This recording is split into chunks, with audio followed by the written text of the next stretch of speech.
Salmos, capítulo 40. Coloquei toda a minha esperança no Senhor. Ele se inclinou para mim e ouviu o meu grito de socorro. Ele me tirou de um poço de destruição, de um atoleiro de lama. Pôs os meus pés sobre uma rocha e firmou-me no local seguro. Pôs um novo cântico na minha boca, um hino de louvor ao nosso Deus. Muitos verão isso e temerão e confiarão no Senhor. Como é feliz o homem que põe no Senhor a sua confiança e não vai atrás dos orgulhosos, dos que se afastam para seguir deuses falsos. Senhor meu Deus, quantas maravilhas tem feito! Não se pode relatar os planos que preparaste para nós.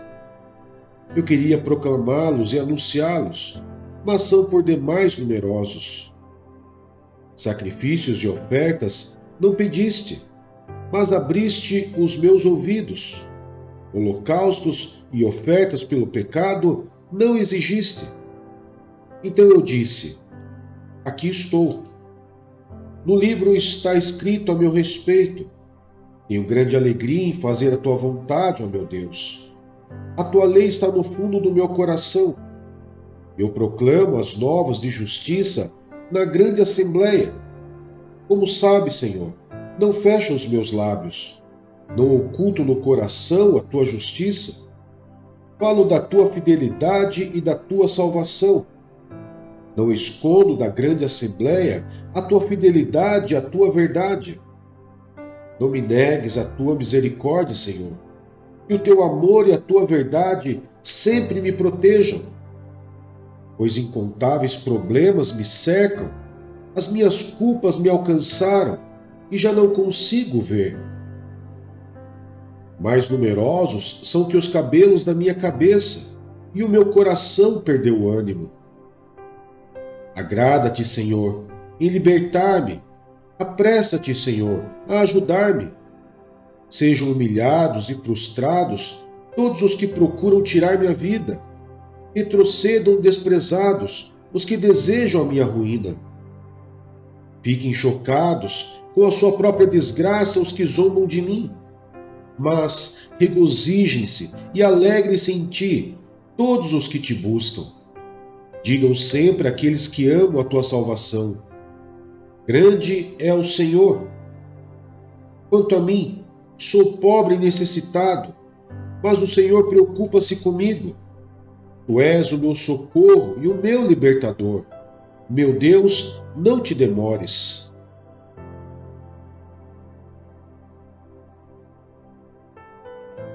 Salmos, capítulo 41. Como é feliz aquele que se interessa pelo pobre. O Senhor o livra em tempos de adversidade. O Senhor o protegerá e preservará a sua vida. Ele o fará feliz na terra e não entregará ao desejo dos seus inimigos. O Senhor o susterá em seu leito de enfermidade e da doença o restaurará. Eu disse: misericórdia, Senhor, cura-me, pois pequei contra ti. Os meus inimigos dizem maldosamente a meu respeito: quando ele vai morrer? Quando vai desaparecer o seu nome? Sempre que alguém vem visitar-me, fala com falsidade, enche o coração de calúnias e depois as espalha por onde vai. Todos os que me odeiam juntam-se e cochicham contra mim, imaginando que o pior me acontecerá. Uma praga terrível o derrubou, está de cama e jamais se levantará. Até o meu melhor amigo, em quem eu confiava e que partilhava do meu pão, voltou-se contra mim. Mas tu, Senhor, tem misericórdia de mim. Levanta-me, para que eu lhes retribua. Sei que me queres bem, pois o meu inimigo não triunfa sobre mim. Por causa da minha integridade, me sustens e me pões na tua presença para sempre. Louvado seja o Senhor, o Deus de Israel, de eternidade a eternidade. Amém e amém.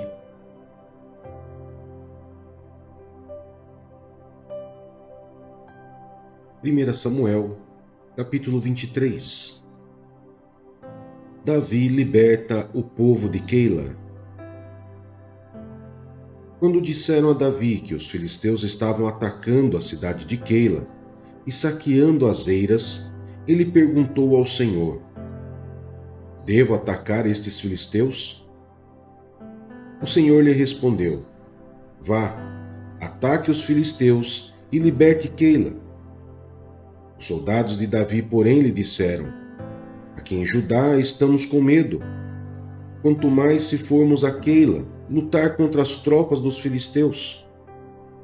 Davi consultou o Senhor novamente. Levante-se, disse o Senhor. Vá à cidade de Keila, pois estou entregando os filisteus em suas mãos.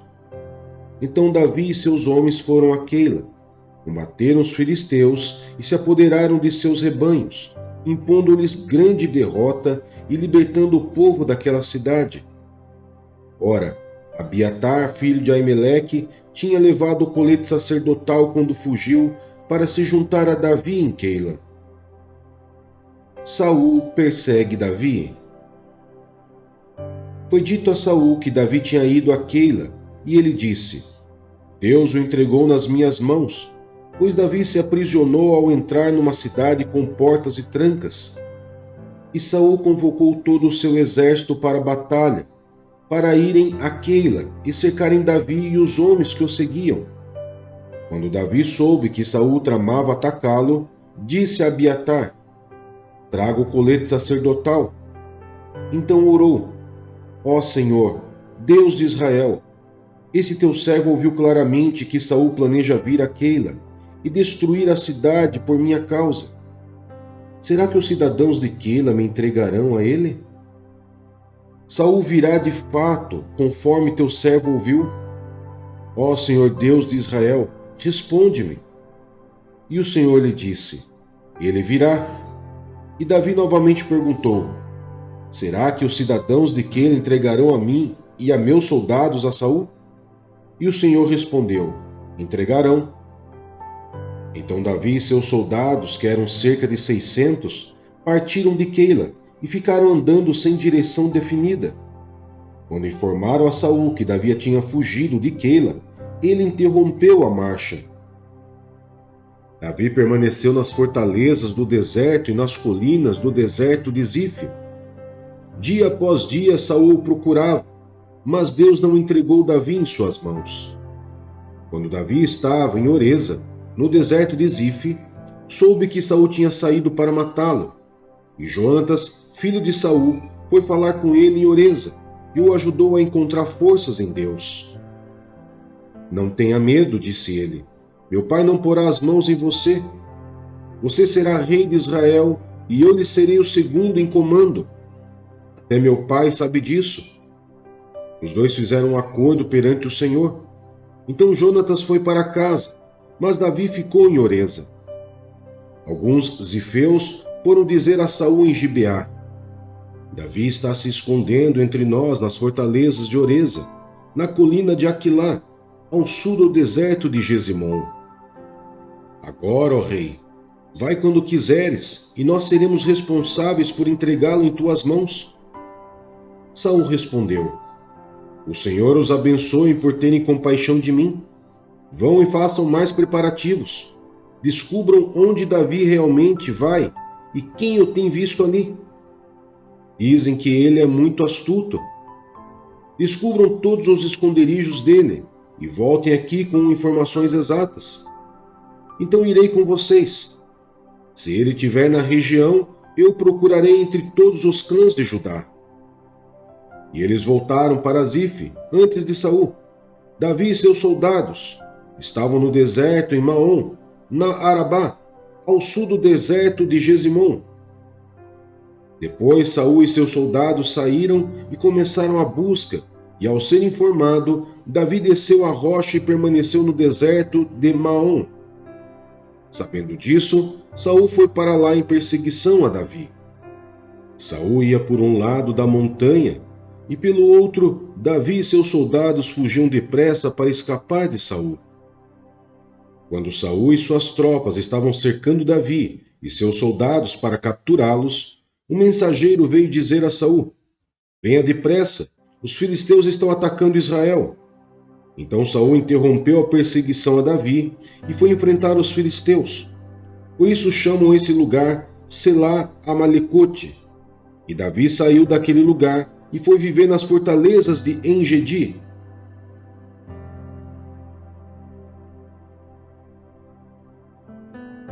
Primeira Samuel, capítulo 24. Davi poupa a vida de Saul. Saul voltou da luta contra os filisteus e disseram-lhe que Davi estava no deserto de En-Gedi. Então Saul tomou 3.000 de seus melhores soldados de todo Israel e partiu à procura de Davi e seus homens, perto dos rochedos dos bodes selvagens.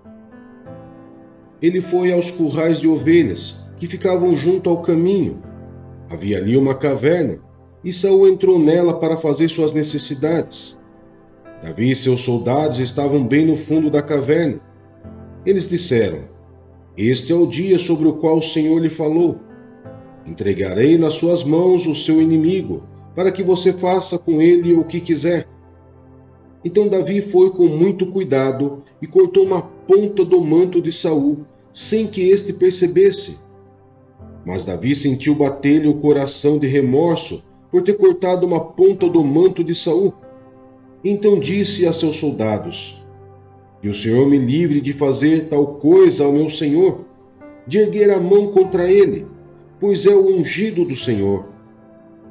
Com essas palavras, Davi repreendeu os soldados e não permitiu que atacassem Saul. E este saiu da caverna e seguiu seu caminho. Então Davi saiu da caverna e gritou para Saul: "Ó rei, meu senhor!" Quando Saul olhou para trás, Davi inclinou-se com o rosto em terra e depois disse: "Por que o rei dá atenção aos que dizem que eu pretendo fazer-lhe mal? Hoje o rei pode ver com seus próprios olhos como o Senhor o entregou em minhas mãos na caverna. Alguns insistiram que eu o matasse, mas eu o poupei, pois disse: não erguerei a mão contra meu senhor, pois ele é o ungido do Senhor. Olha, meu pai, olha para esse pedaço do teu manto em minha mão. Cortei a ponta do teu manto, mas não te matei.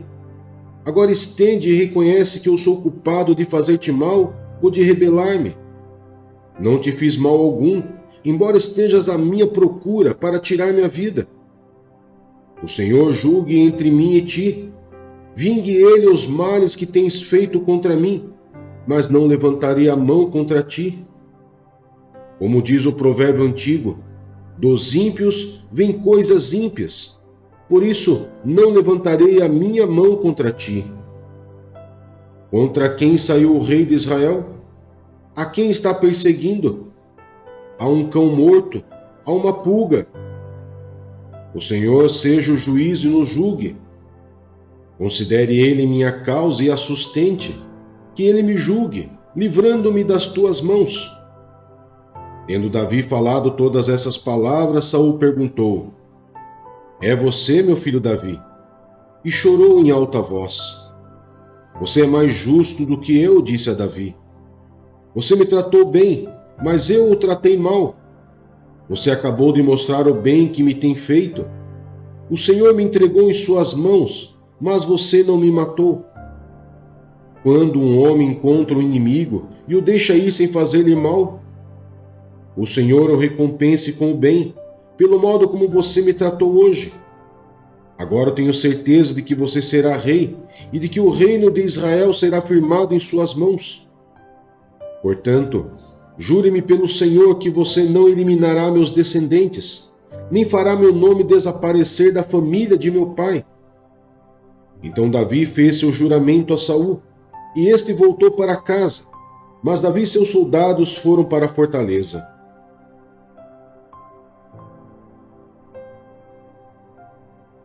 Primeira Samuel, capítulo 25.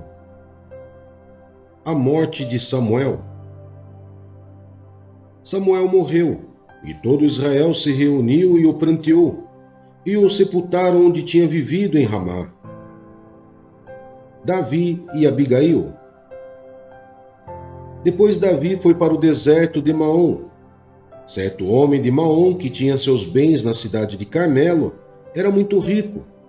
Possuía 1000 cabras e 3000 ovelhas, as quais estavam sendo tosqueadas em Carmelo. Seu nome era Nabal, e o nome de sua mulher era Abigail, mulher inteligente e bonita, mas seu marido, descendente de Calebe, era rude e mau. No deserto, Davi ficou sabendo que Nabal estava tosqueando as ovelhas. Por isso, enviou 10 rapazes, dizendo-lhes: levem minha mensagem a Nabal em Carmelo, e cumprimentem-no em meu nome. Diga-lhe: longa vida para o Senhor, muita paz para o Senhor e sua família, e muita prosperidade para tudo que é seu. Sei que você está tosqueando suas ovelhas. Quando seus pastores estavam conosco, nós não os maltratamos, e durante todo o tempo em que estiveram em Carmelo, não se perdeu nada que fosse deles. Pergunte a eles, e eles lhes dirão. Por isso, seja favorável, pois estamos vindo em época de festa. Por favor, dê a nós, seus servos, e a seu filho Davi o que puder. Os rapazes foram e deram a Nabal essa mensagem em nome de Davi, e ficaram esperando. Nabal respondeu então aos servos de Davi: quem é Davi? Quem é esse filho de Jessé? Hoje em dia muitos servos estão fugindo de seus senhores. Por que deveria eu pegar meu pão e minha água, e a carne do gado que abati para meus tosqueadores, e dá-los a homens que vêm, não se sabe de onde? Então os mensageiros de Davi voltaram, e lhe relataram cada uma dessas palavras. Davi ordenou a seus homens: ponham suas espadas na cintura. Assim eles fizeram, e também Davi. Cerca de 400 homens acompanharam Davi, enquanto 200 permaneceram com a bagagem. Um dos servos disse a Abigail, mulher de Nabal: no deserto Davi enviou mensageiros para saudar o nosso Senhor, mas ele os insultou. No entanto, aqueles homens foram muito bons para conosco. Não nos maltrataram, e durante todo o tempo em que estivemos com eles nos campos, nada perdemos. Dia e noite eles eram como um muro ao nosso redor, durante todo o tempo em que estivemos com eles cuidando de nossas ovelhas. Agora, leve isso em consideração e veja o que a senhora pode fazer, pois a destruição paira sobre o nosso Senhor e sobre toda a sua família. Ele é um homem tão mau que ninguém consegue conversar com ele. Imediatamente Abigail pegou 200 pães, 2 vasilhas de couro cheias de vinho, 5 ovelhas preparadas, 5 medidas de grãos torrados, 100 bolos de uvas passas e 200 bolos de figos prensados, e os carregou em jumentos, e disse a seus servos: vocês vão na frente, eu os seguirei. Ela, porém, nada disse a Nabal, seu marido. Enquanto ela ia montando num jumento, encoberta pela montanha, Davi e seus soldados estavam descendo em sua direção e ela os encontrou.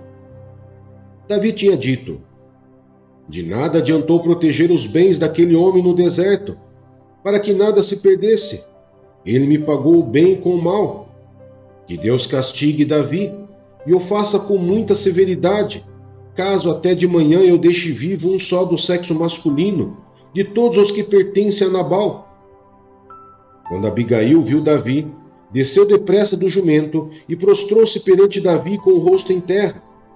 Ela caiu a seus pés e disse: meu senhor, a culpa é toda minha.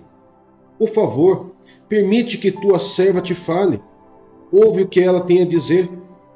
Meu senhor, não dês atenção àquele homem mau, Nabal. Ele é insensato conforme o significado do seu nome, e a insensatez o acompanha. Contudo eu, tua serva, não vi os rapazes que meu senhor enviou. Agora, meu senhor, juro pelo nome do Senhor e por tua vida, que foi o Senhor que te impediu de derramar sangue e de te vingar com tuas próprias mãos. Que teus inimigos e todos os que pretendem fazer-te mal sejam castigados como Nabal. e que este presente que esta tua serva trouxe ao meu senhor seja dado aos homens que te seguem. Esquece, eu te suplico, a ofensa de tua serva, pois o Senhor certamente fará um reino duradouro para ti, que travas os combates do Senhor. E em toda a tua vida, nenhuma culpa se acha em ti. Mesmo que alguém te persiga para tirar-te a vida do meu Senhor estará firmemente segura, como a dos que são protegidos pelo Senhor, o teu Deus. Mas a vida de teus inimigos será tirada para longe, como por uma tiradeira. Quando o Senhor tiver feito o meu Senhor todo o bem que prometeu e tiver sido nomeado líder sobre Israel, meu Senhor não terá no coração peso de ter derramado sangue desnecessariamente, nem de ter feito justiça com tuas próprias mãos. E quando o Senhor tiver abençoado a ti, lembra-te da tua serva. Davi disse a Abigail: Bendito seja o Senhor, o Deus de Israel, que hoje a enviou ao meu encontro. Seja você abençoada pelo seu bom senso e por evitar que eu hoje derrame sangue e me vingue com minhas próprias mãos. De outro modo, juro pelo nome do Senhor, o Deus de Israel, que evitou que eu lhe fizesse mal. E se você não tivesse vindo depressa encontrar-me, nenhum só do sexo masculino, pertencente a Nabal, teria sido deixado vivo ao romper do dia. Então Davi aceitou o que Abigail lhe tinha trazido e disse: Vá para sua casa em paz. Ouvi o que você disse e atenderei a seu pedido. Quando Abigail retornou a Nabal, ele estava dando um banquete em sua casa, como um banquete de rei. Ele estava alegre e bastante bêbado, e ela nada lhe falou até o amanhecer. De manhã, quando Nabal estava sóbrio, sua mulher lhe contou tudo. Ele sofreu um ataque e ficou paralisado como uma pedra. Cerca de 10 dias depois, o Senhor feriu Nabal, e ele morreu. Quando Davi soube que Nabal estava morto, disse: Bendito seja o Senhor que defendeu a minha causa contra Nabal, por ter me tratado com desprezo. O Senhor impediu seu servo de praticar o mal, e fez com que a maldade de Nabal caísse sobre a sua própria cabeça. Então Davi enviou uma mensagem a Abigail, pedindo-lhe que se tornasse sua mulher. Seus servos foram a Carmelo e disseram a Abigail: Davi nos mandou buscá-la, para que seja sua mulher. Ela se levantou, inclinou-se com o rosto em terra e disse: Aqui está a sua serva, pronta para servi-los e lavar os pés dos servos de meu senhor. Abigail logo montou num jumento e, acompanhada das suas 5 servas, foi com os mensageiros de Davi e tornou-se sua mulher. Davi também casou-se com Ainoã, de Jezreel. As duas foram suas mulheres. Saul, porém, tinha dado a sua filha Mical, mulher de Davi, a Paltiel, filho de Laís de Galim.